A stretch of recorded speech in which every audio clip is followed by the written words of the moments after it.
Buenas tardes, amigos, estamos acá en Señal 3 Noticias y estamos con un compañero, con un amigo, con un hermano, don Herman Carrasco, vicepresidente del Centro de Investigación y Promoción de Derechos Humanos en Temuco, nacida y creada en 1991.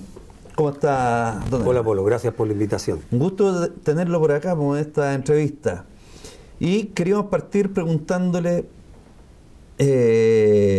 ¿por qué nace este centro de investigación? ¿Qué le hacía falta a Chile para que pudieran hacer este centro de investigación? Mira, nosotros, cuando surge esta iniciativa, fundamentalmente planteada por Víctor Maturana, nuestro presidente, actual incluso, se da en el contexto que al término de la dictadura empiezan a conocerse los primeros síntomas de ciertas situaciones que se iban a prolongar en el tiempo, que decían relación con la negación de verdad y justicia. Percibíamos que había un ambiente de ciertos conciliablos, de ciertos acuerdos que los hechos porfiados han ido dejando en descubierto, respecto de que el problema de los derechos humanos iba a ser una herida latente, iba a ser una insatisfacción desde el punto de vista de lo que al país le había sucedido, lo que había sufrido el país. En función de eso, un grupo de compañeros de Temuco, entre los cuales yo no estuve, porque estoy radicado en Santiago, pero en ese tiempo no estuve, se abocan a la tarea de constituir este organismo con el objeto, como dice su nombre, promoción ya de derechos humanos. Vale decir, un instituto, un organismo que, un centro de elaboración de política en función de recuperar la memoria histórica y de avanzar lo más posible en verdad, justicia y reparación. ¿Por qué? Porque el Estado chileno... ¿Qué le falta a Chile o al Estado chileno? Al Estado chileno le falta una política de derechos humanos que realmente coloque en el centro de en el centro, digamos, del quehacer nacional desde el punto de vista de la relación de los ciudadanos, no borrar la historia y lograr poner en el sitial que corresponde la barbarie que vivió el país a partir del 11 de septiembre de 1973. Nosotros hasta el día de hoy no dejamos de sorprendernos, y es bueno decir que no dejamos de sorprendernos, porque cada día aparecen nuevos crímenes de la dictadura, oscurecidos, tapados, mantenidos bajo un manto de impunidad. Ante eso, ¿cómo ustedes han visto el rol también de los medios de comunicación en términos de la memoria y la historia de este país? Bueno, mira, nosotros, primero que nada, yo te quiero hacer un pequeño preámbulo para entrar a la respuesta. Nosotros estamos aquí precisamente porque organismos como los de ustedes, como este colectivo que se llama Señal 3, han permitido, aunque sea en una lucha contra Goliat, mantener viva la necesidad de verdad y justicia y reparación, y avanzar en la conquista de una sociedad mejor desde el punto de vista de las necesidades de nuestro pueblo. Y en ese sentido nosotros, en lo personal, y ahí es donde quiero hacer ese hincapié, yo tengo particular interés en que a ustedes les vaya bien. Yo soy un victoriano de adopción. Los años más duros de la represión los viví aquí en la calle Olga Donoso yo. Entonces, conozco esta población, la quiero profundamente y para mí es un halago, es un reconfortamiento que sean ustedes precisamente los que nos den esta posibilidad a nosotros.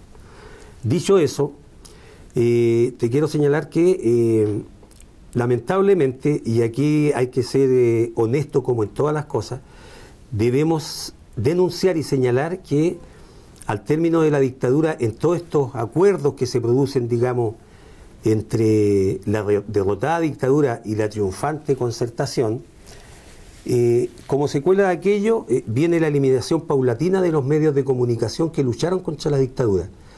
Estamos hablando de revistas y de prensa escrita como APSI, Análisis, el Fortín Mapocho, la revista Hoy, La Bicicleta, El Cauce, qué sé yo.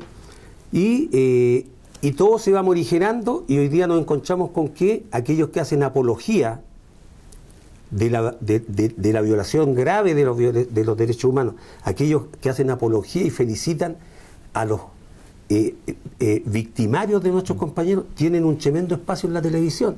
Yo no voy a nombrar a esa persona No hay para qué. No es necesario, pero todo el mundo sabe de quién estamos hablando. Entonces hay una editorial continua, y para qué decir los medios escritos. Hoy día no tenemos nada que reivindique la verdad histórica. Las cadenas, que son un duopolio, sabemos en manos de quién están, de la derecha, que apoyó y proyectó. Exacto. Entonces yo creo que ahí está la situación que tú planteas. ¿Qué debería pasar entonces en este país en términos de medios de comunicación para que no volviéramos a repetir el pasado? Mira, la única posibilidad de que los medios de comunicación puedan jugar un papel democratizante, ¿ya? Porque lo que nosotros estamos haciendo aquí es quitarle un espacio a la pseudodemocracia que hay. Tienen que crear espacios que ayuden a democratizar el país. Y desde los medios de comunicación debería, por lo tanto, educarse en derechos humanos, en verdad histórica. Sucede de que hoy día el Estado, que somos todos nosotros, financia solamente los órganos de prensa de la derecha, del duopolio que mantiene el sistema y lo multiplica. Si nosotros hacemos una revisión de la publicidad del Estado, se ha preocupado de ahogar a los medios de comunicación independientes. Ejemplo, Punto Final. Punto Final luchó denodadamente por mantenerse. Era una tribuna pluralista desde el punto de vista del pensamiento crítico al sistema. De denuncia también. De denuncia, ¿cierto? Y en la lucha de una perspectiva de mayor democracia, de profundización de las conquistas sociales, y simplemente se la ahogó por donde más se ahoga al organismo alternativo, que es la parte económica. Entonces, lo que tendría que haber aquí, y ahí es donde llegamos, es posible que me adelante a lo que tú me quieres preguntar, pero llegamos al problema constitucional. Aquí existe una constitución que impide el desarrollo democrático del país. Hay una serie de enclaves autoritarios y estos balances, ¿cierto?, que se producen en la Cámara de determinados porcentajes de votación para promulgar una ley, qué sé yo, y todo eso, los famosos quórum, que es una aberración constitucional. Necesitamos una constitución que señale la necesidad de financiar ecuánimemente los organismos de difusión existentes. Ustedes conocemos la pelea, el tremendo esfuerzo que han significado. Entonces, si no hay una constitución que consagre el derecho a informarse, y el derecho a informarse significa escuchar todas las vertientes, todas las opiniones, indudablemente que vamos a seguir en esta situación de manejo de la mentalidad de nuestros ciudadanos, de nuestros compañeros de clase y también, digamos, de toda la ciudadanía de Chile. En relación a los derechos humanos, ¿cuál es el rol que ha jugado el Centro de Estudios e Investigación que tienen ustedes en Temuco? Mira, hay varios... ¿Y por qué no se ha multiplicado por otras partes? Claro. Bueno, hay varias líneas de trabajo que nosotros hemos desarrollado y voy a partir por aquella que más ha gravitado desde el punto de vista práctico en cuanto a verdad y justicia. Con los años transcurridos, nuestra permanente y, permíteme decirlo, y tenaz presencia, sorteando todos los obstáculos fundamentalmente de tiempo y económicos, hemos podido constituirnos en un referente, digamos, significativo respecto de aquellos juicios o investigaciones respecto a la violación grave de derechos humanos en la región de la Araucanía donde nosotros operamos. Podemos decir con mucha entereza y satisfacción que somos un organismo consultor de diferentes estamentos de la sociedad, vale decir, los ministros en visita que han pasado allí, ¿ya? ¿De derechos humanos? Sí, de derechos humanos. Los ministros en visita, don Álvaro Carreño, ministro especial para casos de violación de los derechos humanos, y actualmente don Álvaro Mesa Latorre. Permanentemente estamos cooperando con ellos y estamos siendo consultados por nuestra permanente lucha y porque los que encabezamos el CIMPRO somos sobrevivientes de la dictadura. Largos periodos, Víctor Maturana estuvo 10 años preso durante la dictadura, sabemos absolutamente lo que pasó en nuestra provincia, quiénes son los que hoy día pueden rasgar vestiduras respecto a papeles que dicen que cumplieron y no los cumplieron, como también criminales que habían pasado, digamos, desapercibidos. Nosotros lo hemos desenmascarado y hemos ayudado a la familia resueltamente a llevarlo a la justicia. En nuestra historia tenemos grandes satisfacciones, hemos ayudado en casos que fueron de mucha conmoción pública, como todos los casos de asesinato, pero el asesinato, por ejemplo, del doctor Hernán Enrique, director zonal de salud durante el gobierno popular, el esclarecimiento del asesinato de 7 militantes comunistas, los cuales asesinaron luego de múltiples torturas y acusados de asaltar el Polvorín. Y hemos cooperado también internacionalmente en visitas al extranjero para lograr mayor justicia con algunos criminales que han estado presos afuera, y hemos hecho llegar nuestra información, nuestros testimonios, hemos preparado testimonios incluso de militares que han querido testificar contra la barbarie que ellos vivieron adentro, que vieron, que en alguna medida los sitúa como protagonistas de segundo nivel. Y junto con eso hemos desarrollado charlas, cursos, escuelas de verano de derechos humanos y una presencia también significativa en lo que significa la educación de derechos humanos en las universidades, en algunos liceos. Hemos desarrollado un documental, hicimos un documental valioso que ha ganado incluso algunos premios internacionales, Araucanía Herida, que ustedes lo exhibieron aquí en la señal, y una infinidad de otros. Hemos reencontrado cuerpos de compañeros detenidos desaparecidos. Podemos decir con mucha satisfacción, con muchísima satisfacción, que hemos acompañado a las familias de prácticamente todos los detenidos desaparecidos y asesinados de la 9ª región. Son contados con los dedos de la mano los que nos pudieron haber faltado. Pero nuestra presencia nos llena de regocijo, nos llena de mucha satisfacción, porque el grueso del colectivo del Simpro somos expresos políticos, y que una de las frases que decimos nosotros, pucha, afortunadamente no sobrevivimos en vano. Le hemos dado un sentido colectivo, un sentido de reivindicación de la lucha de nuestros compañeros caídos y de acompañamiento fundamental de los familiares que sufrieron esta barbaridad de parte de los agentes del Estado.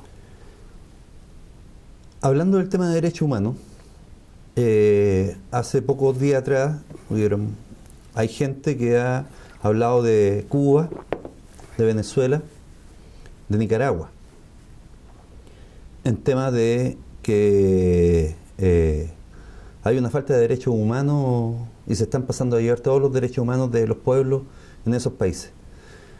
¿Qué piensa usted de eso? Mira, nosotros hemos elaborado una opinión colectiva. En general, pocas opiniones personales tenemos nosotros. Tenemos una relación bien fluida entre el equipo colectivo. Mira, nosotros pensamos primero que nada, comparar la situación de Cuba, Venezuela o Nicaragua con lo que pasó en Chile no tiene ninguna relación. O sea, si nosotros comparamos la desaparición forzosa, la desaparición, el asesinato, la tortura múltiple, el exilio de todas las personas que tuvieron que salir para salvar sus vidas, no guarda relación, es confundir a la opinión pública. Aquí hubo una política de Estado para exterminar a un sector de la población, que era el sector que participó del gobierno de Allende. Eso no se da en ninguno de estos otros países. Nosotros pensamos, y como Simpro, tenemos una opinión bastante clara respecto de que además de que cada país tiene su particularidad, no es llegar y echar al saco a todos en la misma condición, porque el caso de Chile es incomparable, es lo mismo que comparar a Argentina o Uruguay, que fueron países que sufrieron la violencia desde el Estado. Entonces nosotros pensamos que aquellos que emiten opiniones livianas y sin fundamento simplemente o caen en una ligereza desde el punto de vista histórico, o terminan siendo afectados también por los medios de comunicación que les interesa comparar, digamos, lo que pudo haber sucedido con Cuba, que fue una revolución triunfante con las armas en la mano en contra de una tiranía, con lo que sucede en dos países donde hay gobiernos democráticamente que internamente tendrán que ser capaces de resolver sus problemas, pero que allí hubo una elección de por medio y no hubo un golpe de Estado para aniquilar a la otra parte de la población. Es que dicen que son dictaduras.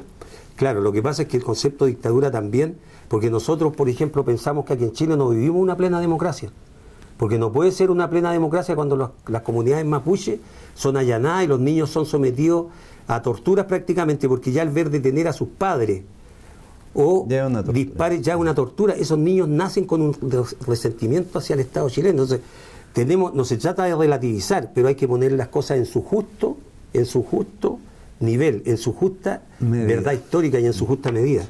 A eso quería preguntarle,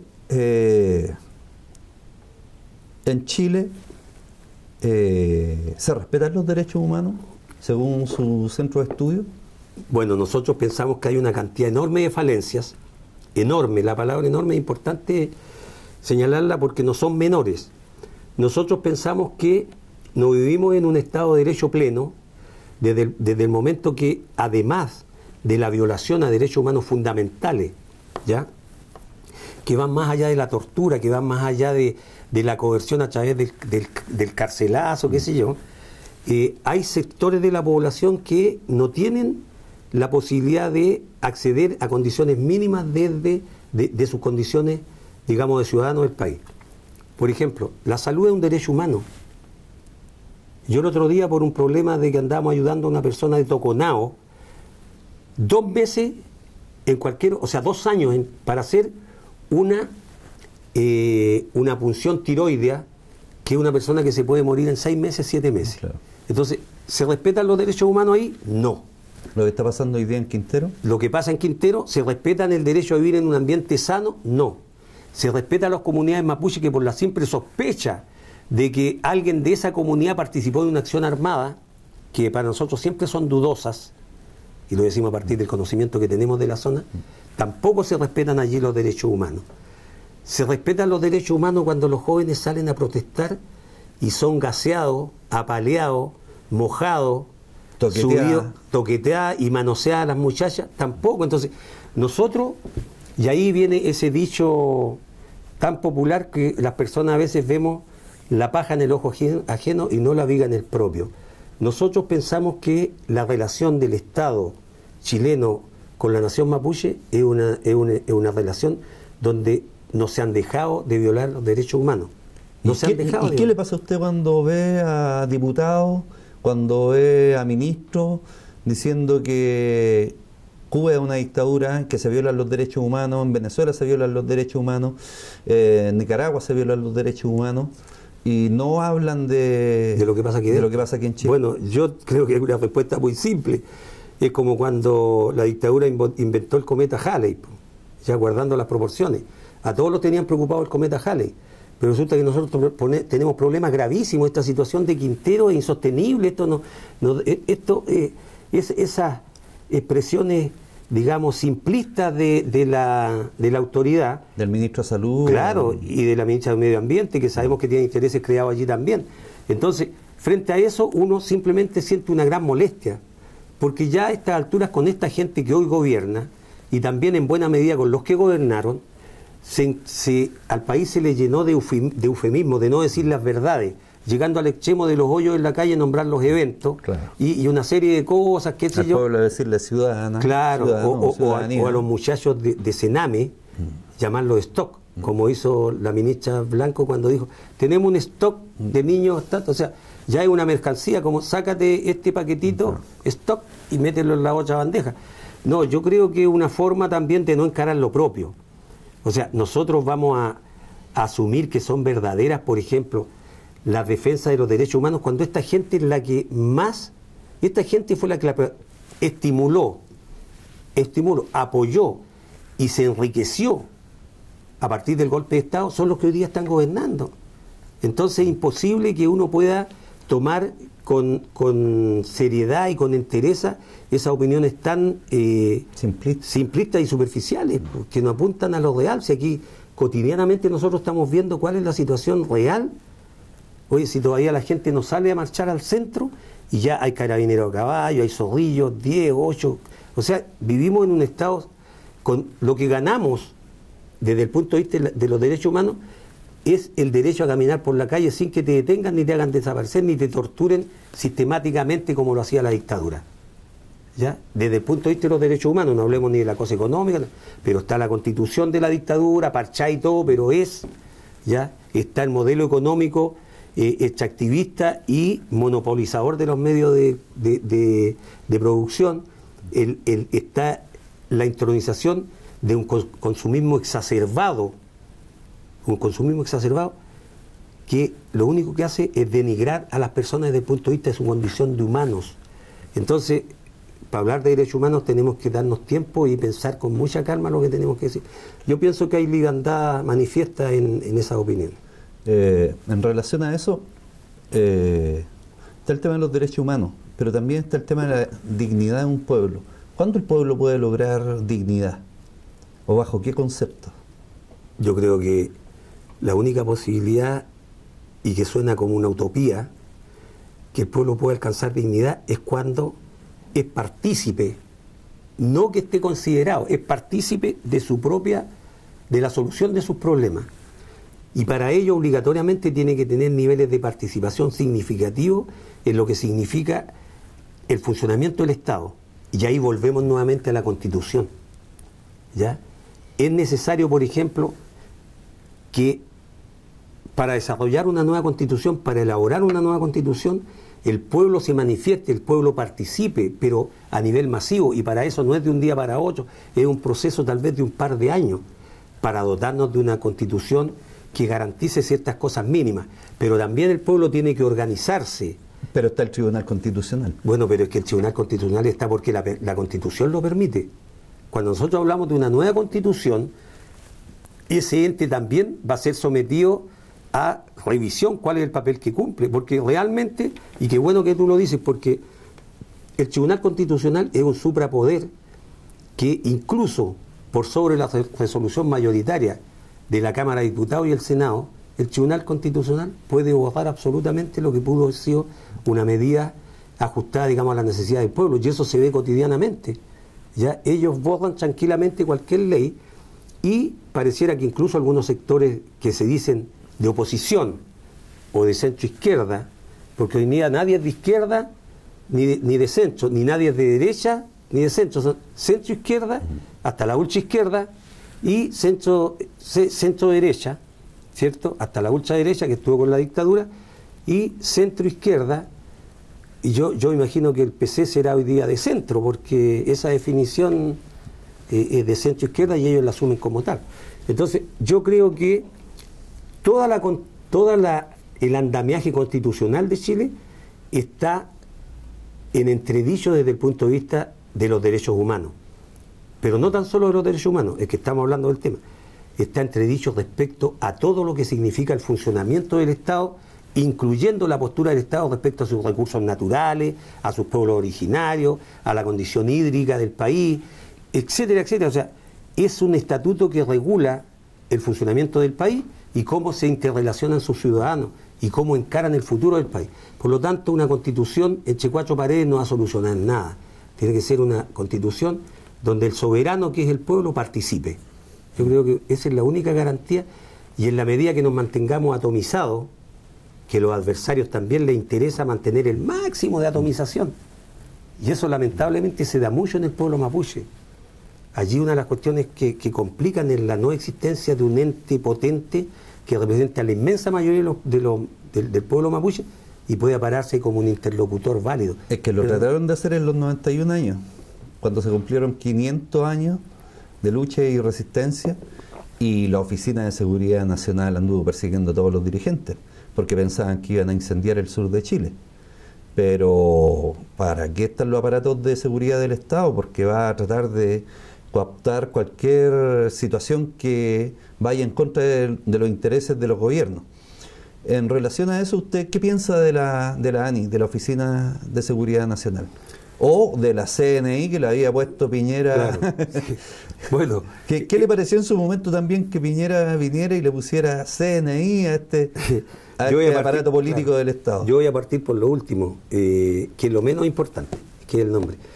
De Piñera ya no puede sorprendernos nada, pues si desde el momento que es capaz en la inauguración de un asunto ahí, de cortarle un pedazo de mecha a la intendenta, o decir que Nicanor Parra estaba muerto, lo dijo en su gobierno anterior, qué sé yo. O sea, es que el problema es que el hombre parece que tiene cero empatía y cero conocimiento de la historia del país. Tanto es así que cree que es muy fácil convencer a la ciudadanía que él votó por el no. Pero resulta que hay videos donde aparece defendiendo a Pinochet. Entonces, yo puedo decir que fui a la Luna o que estuve en el planeta Marte, pero eso es solamente una frase, pero los hechos concretos demuestran que yo no fui ni a Marte y Piñera fue pinochetista. O sea, digamos las cosas por su nombre. Ahora, respecto de la ANI, yo creo que fue un organismo que se creó durante el primer gobierno de Patricio Aylwin. Sí, correcto. Y su papel, digamos, fue realmente siniestro desde el punto de vista de cómo fueron acorralando a aquellos muchachos que tenían una predisposición, digamos, a mantener ciertas banderas de la lucha popular, que podemos compartirlas o no, pero fueron hostigados de tal manera a través de montajes, de una serie de acciones que hicieron que algunos de ellos incluso fueran asesinados, desprestigio, qué sé yo, y allí también mete la cola el diablo, pues si nosotros aquí sabemos que hay organismos del Estado y otros que no son del Estado, pero que son coayudantes a mantener la situación, que también hacen su trabajo. Ahora, nosotros pensamos que allí hay un germen, digamos, de lo que es un Estado, el deseo de montar un Estado en alguna medida con visos de policíaco, porque nadie sabe exactamente qué es lo que hace la ANI, o la CNI como la llamó Piñera, y dónde está, qué hace, qué reglamento o qué... ¿En qué gasta su dinero? Claro, o sea, una en qué gasta su dinero, pero también qué hace, qué funciones cumple desde el punto de vista institucional y constitucional. Entonces, son estos hoyos negros que hay. ¿Debería existir? Yo pienso que no es necesario. Con las policías que hay, existe, claro, con los carabineros que tenemos, es muy difícil poder pensar que pueden hacer algo positivo. Perdóname que me ría, pero es que... Por el Paco gay, y no tan por el solo milico esto, gay también, o sea, por todo lo que se ve en las poblaciones, los sectores populares. Claro, lo que se ve es terrible. Yo te digo además... y en las protestas también. O sea, es que en este momento yo creo que Carabineros está en una situación de desmedro tal que estas campañas que pueden lanzar comunicacionales para abuenarse con la ciudadanía no tienen ninguna posibilidad de éxito. Lo único que hacen es ridiculizar más la situación que vive Carabineros, porque no existe la posibilidad de que porque se toman un café en el Barrio Alto, porque realmente... no está en los sectores populares. ¿Hay un Starbucks aquí en San Miguel? Nada. En Quinta Normal tampoco. Elitista. Claro, entonces... Bueno, yo creo que ahí es otro problema. El problema es que Carabineros, y voy a pensar de buena fe, fue engatusado por una empresa transnacional que está muy alicaída, ¿ya? Y lo engatusaron con esto del café gratis y toda la cuestión, como una forma de aparecer ante porque esta es una empresa que ha sido... súper cuestionada. En Europa, sí, en Estados Unidos, en varios países del mundo, y en Europa ha tenido que pagar multas multimillonarias por, digamos... mal funcionamiento, por abuso con los trabajadores, por racismo, etcétera. Entonces, son empresas que también se cuelan. Lo complicado es que Carabineros, en su desesperación por agarrarse de cualquier cosa que le permita sacar la cabeza del fango, se agarró de un fierro caliente. Entonces, fue peor el remedio que la enfermedad. Ahora, eso es reflejo de que aquí en los sectores populares no se toman cafecitos con la gente. No, nadie. Pues aquí... Al contrario, hacen control de identidad, te paran a cada rato y hasta te llevan detenido si es que tenía algún antecedente. Por eso que digo yo que es ridículo. Claro. Es ridículo porque aquí un carabinero para a un poblador y el poblador inmediatamente sabe que le puede pasar algo malo. Claro. Esa es la realidad. Entonces, ¿qué sucede? Le va a decir, oiga, lo estoy parando para ir a tomar un café. Entonces, es irrealizable, es ridículo. Surrealista, claro. Surrealista, bien. Claro. Volviendo a este centro de investigación que ustedes tienen y promoción de derechos humanos, la pega que ustedes han hecho, el trabajo que ustedes han hecho en términos de llevar a la justicia a agentes de la... Criminales, agentes de la CNI y de la DINA, ¿a cuántos agentes ustedes han logrado llevar preso? Mira, sería pretencioso dar una frase porque nunca nos hemos preocupado de cuánto. Ya. Pero no es malo para la historia. Sí, pero yo quiero decirte lo siguiente. De acuerdo a las conversaciones que nosotros hemos realizado con personal de Derechos Humanos, de la Brigada de Derechos Humanos de la PDI, ¿ya? Es la provincia que tiene más detenidos y procesados por causa de derechos humanos. Y en eso, detenidos y procesados por causa de derechos humanos, yo me atrevo a decir que prácticamente en el 80, en el 75-80% está a la mano nuestra. Te voy a contar un ejemplo, uno solo. Después de muchos años y de muchas querellas, logramos nosotros, a través de un acucioso trabajo, fundamentalmente de la Brigada de Derechos Humanos de la PDI, y nosotros, identificar a todos los que participaron en el asesinato de 7 militantes comunistas que fueron acusados de asaltar el polvorín del regimiento. Y en ellos hemos logrado que hoy día haya 25 militares procesados, de los cuales hay 3 que llegaron a generalato. Hay uno que llegó a ser fue subsecretario general de gobierno durante la dictadura, Jaime García Covarrubias, que es uno de los peores criminales de Temuco. El ex fiscal militar, un otrora poderosísimo hombre de la vida y muerte ahí en Temuco, el Cautín, Alfonso Pobles Michó, que logramos también como Simpro, acompañando a otras agrupaciones y especialmente a la viuda del asesinado, logramos tenerlo 3 años preso en Italia. Y allí nosotros como Simpro hicimos un trabajo del cual estamos muy reconfortados, porque allegamos importantes antecedentes, muy importantes antecedentes respecto de cada uno de estos criminales. Y aquí lo decimos con mucha certeza. Nuestra vida como organismo nos ha permitido ser un coayudante efectivo, veraz y de confiabilidad para las causas de derechos humanos, tanto reconocido por los ministros en visita como por la Brigada Investigadora de Delitos contra los Derechos Humanos, y en ese sentido nos hemos reunido incluso con el jefe nacional de los derechos humanos de la PDI, quien nos ha manifestado el reconocimiento, digamos, al aporte que nosotros hemos hecho. ¿Y qué es de conocimiento público? Nuestro presidente regularmente, Víctor Maturana, está siendo requerido por los organismos, los órganos de prensa, pese a que son reaccionarios. El peso que tiene el Simpro obliga que frente a cualquier tema que tenga que ver con derechos humanos, violación de derechos humanos, se acercan al Simpro y particularmente a nuestro presidente, que es el que permanece regularmente, incluso le decimos que de repente se halla en la hamaca para estar todo el día ahí al pie del cañón. Para ir terminando, ¿qué opina usted de los jueces en Chile? Tanto en tiempo de dictadura como hoy en día. Mira, voy a repetir una frase cliché que todos la dicen y que yo nunca pensé que la iba a decir. Es una buena pregunta. De verdad que es un tema muy candente. Y es un tema complejo y doloroso. Complejo porque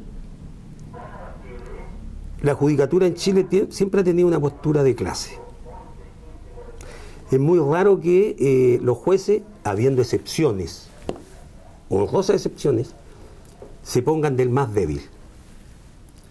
Generalmente asumen una postura más cercana a los poderosos. Eso no hay para qué argumentar más, solamente hay que ver las páginas sociales de los diarios de provincia y el Mercurio para darse cuenta cómo desfilan los magistrados en fiestas, comidas, homenajes, qué sé yo, pero con su familia. Naturalmente, ¿ya? Pero pareciera que hay una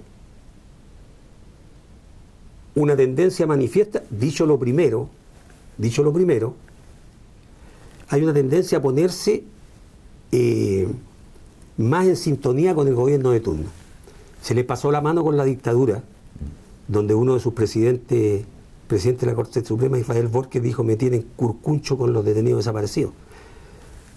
Entonces, ahí hay un reflejo real del papel que jugó la dictadura, o sea, que jugó la judicatura, que normalmente está haciendo, digamos, está levantando la voz respecto a su independencia y a su condición de cuarto poder del Estado, pero con la dictadura se le olvidó todo eso y fueron más que amanuenses, fueron cómplices y encubridores de los crímenes de la dictadura. Ese es el papel que jugó la judicatura en Chile durante la dictadura, excepto en cosas excepciones, como el juez René García Villegas, que el golpe lo pilló en nuestra provincia ahí y fue testigo de la violación grave de los derechos humanos, lo señala en un libro incluso, y otros que al término de la dictadura, esta judicatura, tú me preguntaste por los jueces, pero hablemos de la judicatura en su conjunto, Costó mucho para que asumiera que habían sido,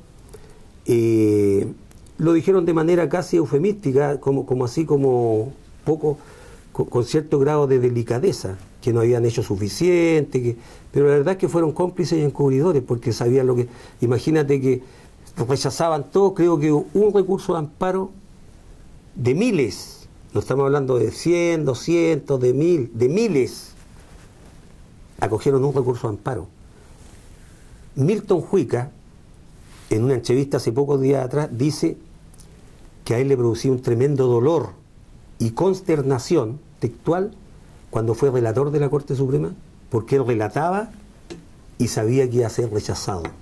Entonces era una mascarada, y eso no es complicidad, es complicidad, porque están permitiendo que se consume sin hacer nada, pudiendo hacerlo. Bueno, ahora yo creo que también hay algunos dignos representantes de lo que debe ejercer la justicia, honorables, claro, y que cuando salen se nota inmediatamente su vacío, porque se empiezan a producir situaciones de señales, en este caso al nuevo gobierno, después de las aberrantes declaraciones del ministro, que suena incluso extraño nombrar a Hernán Larraín, protector de Colonia Dignidad, promotor de una campaña de solidaridad con Paul Schaeffer, pedófilo de niños chilenos.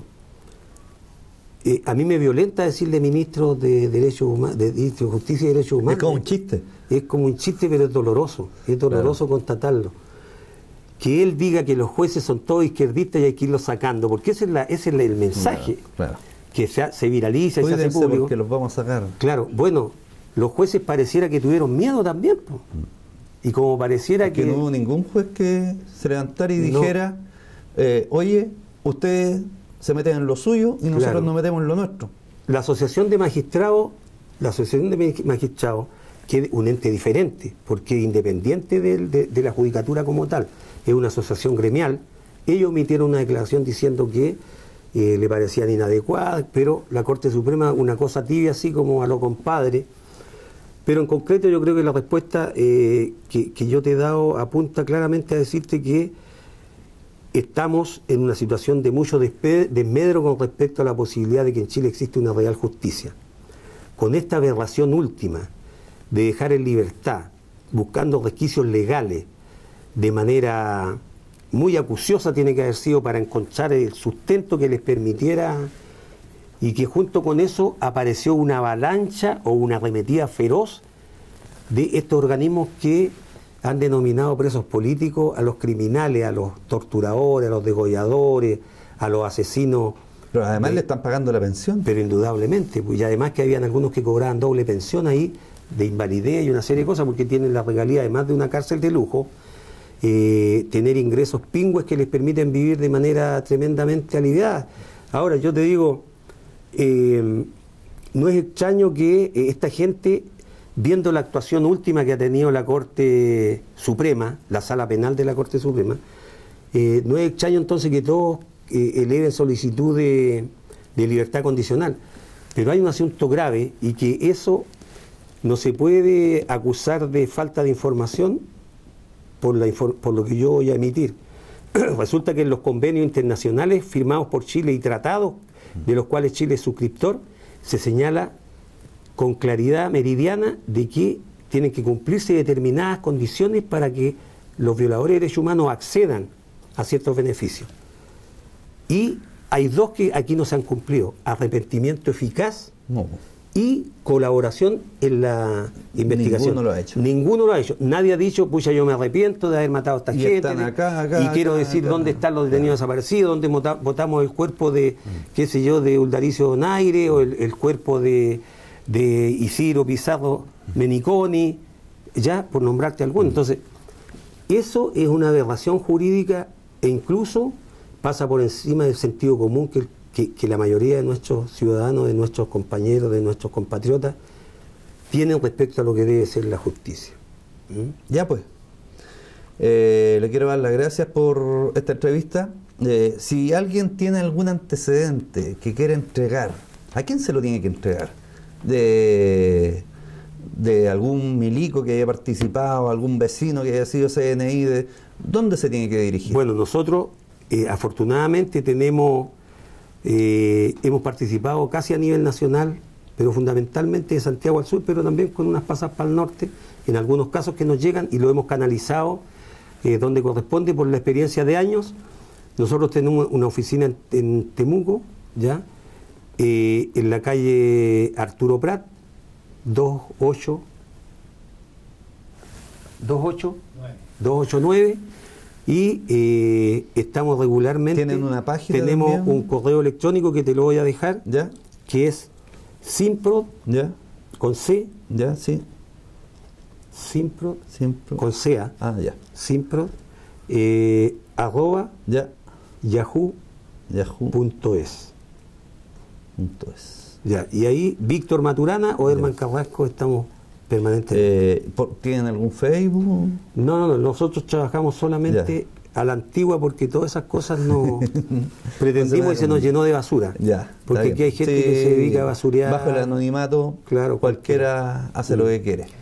Y queremos decirte antes de terminar que para nosotros la existencia de ustedes es realmente un aporte muy significativo, y que cuenten también ustedes con nosotros como nosotros hemos contado con ustedes, y ustedes saben que estamos siempre cercanos y con el mejor de los ánimos para que no desaparezca la señal Che de la victoria. Vale. Así que agradecido. Muchas gracias. Y un saludo a todos los victorianos y a aquellos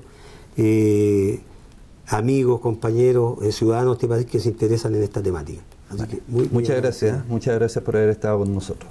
Bueno, amigos, estas fueron Señal 3 Noticias.